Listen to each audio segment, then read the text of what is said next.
Bonjour, je suis Samir, formateur professionnel d'adultes. Cette vidéo vous présente les attentes du jury VAE aide-soignant. Dans cette vidéo, je vais vous expliquer comment présenter l'activité 1 du livret 2 de la VAE aide-soignant.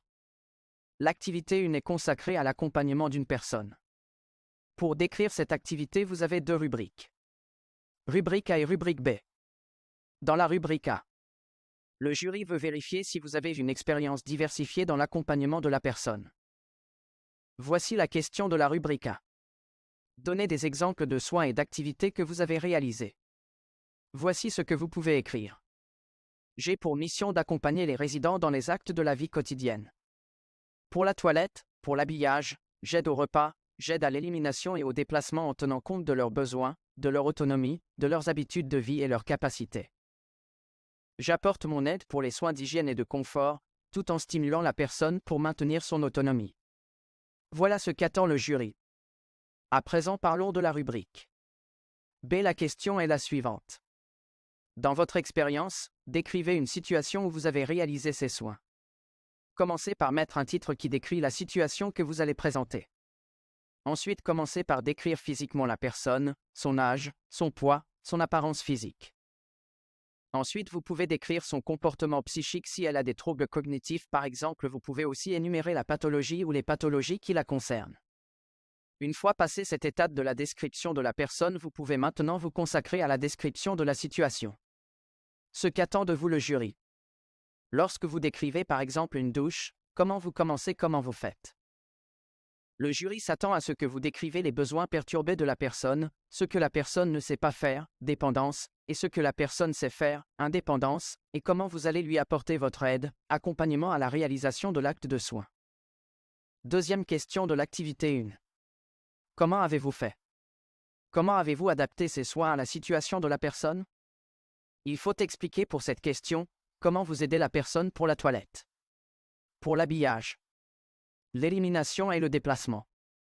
Expliquez également comment vous allez vous adapter aux besoins et aux capacités de la personne. Expliquez comment vous respectez les règles d'hygiène, lavage, désinfection des mains. Pour déterminer les besoins perturbés, il faudra référer aux 14 besoins de Virginia Anderson. À présent, les questions possibles du jury. Comment avez-vous préservé l'intimité et la pudeur de la personne? Comment avez-vous respecté les règles d'hygiène dans votre situation? Pouvez-vous nous citer d'autres soins réalisés au quotidien? L'intention du jury est de savoir si vous avez une expérience diversifiée. Qu'est-ce qui vous fait dire que vous avez réalisé un soin de qualité?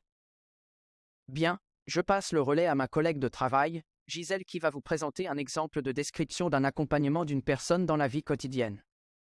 Et on se retrouve plus tard. Merci Samir pour ces explications. Je vais vous présenter une méthode pour réussir la description de l'activité 1.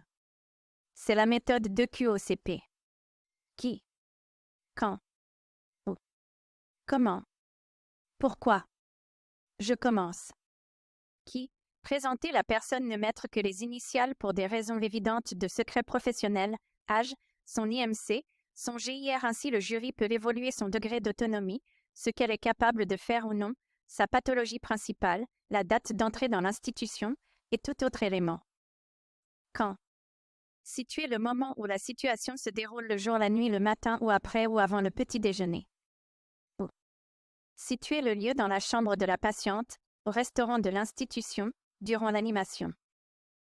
Comment? Décrivez comment vous avez pris en charge la personne, de façon concrète pour que le jury puisse se représenter de façon fidèle vos faits et gestes ainsi que ceux de la personne, mais surtout faites attention de ne pas recopier une technique de soin. Pensez quand même à ajouter comment vous avez respecté la pudeur, l'intimité, le confort et la sécurité de la personne aidée.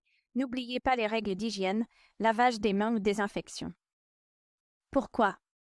Il s'agit de justifier la façon dont vous avez pris en charge la personne. Dans quel but?